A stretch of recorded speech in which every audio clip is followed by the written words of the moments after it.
Praise the Lord, dear saints. I'm your Sister Kelly, and you are the Remnant Rising. One of my favorite people in the scriptures is Elijah. Ordinary person, used by God to do extraordinary things. One of his greatest feats was at Mount Carmel, where he didn't just overcome false prophets. It wasn't just about the false prophets at Mount Carmel. It was about restoring God's people to him, restoring worship, because the people were worshiping the words of these false prophets. And so Elijah, he acted as a facilitator, which is what you are as a vessel, as an ambassador, a representative for Christ. You are the hands and feet of Jesus Christ on this earth. Elijah was bringing God's will to pass. He was walking in faith. He wasn't just idly waiting. And we don't see in the scriptures either where God was like giving him a Noah plan, like, okay, first set up the sacrifice stations, call everyone to Mount Carmel.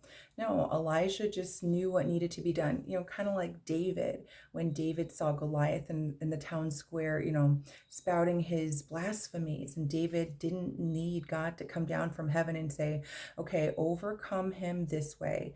David just walked in faith. He was an ordinary person who then in his weakness, God's strength was made perfect. And so after, it took Elijah surely boldness, courage, bravery, feeling victorious in the Lord, confidence in God to get there, right? And you could tell he was so bold. He's making fun of the false gods and everything. Hilarious. Love it. But then after that, he doesn't feel bold. He doesn't feel courageous. He's not walking around like, yeah, see what I just did. After that, Jezebel threatens his life, and he just is Elijah again, and he runs into a cave. You see that boldness and that strength, that courageousness, that'll get you there. That has to get you there. The Lord tells us to walk in that way, to be courageous and brave and not to fear. That got Elijah up Mount Carmel. But after that, it was all God. Elijah was willing to put himself on the line for the Lord. And if you're willing to do that, which is scary as heck, are you kidding? To say, you know what, my God is going to rain down fire to prove himself. And of course, this was not, arbitrarily, but again, to restore God's people to him. And of course, God showed out. This is what walking on the water is. It's putting yourself on the line and saying, God, I know you're going to show up. I know you're going to bless these steps as I walk in faith. And he does. He always does. You're an ordinary person with an extraordinary God, and you are called, to do extraordinary things, but that doesn't rely on you. It relies on God. Peter was able to walk in that water, not because of Peter, because Jesus Christ and that same Lord is still standing on that same water, holding out his same hand and saying, come to me. Many people call Elijah depressed because after these feats, he ran off. Jezebel threatened his life, right? And then he's like asked God to take his life, but he wasn't depressed. He was exhausted.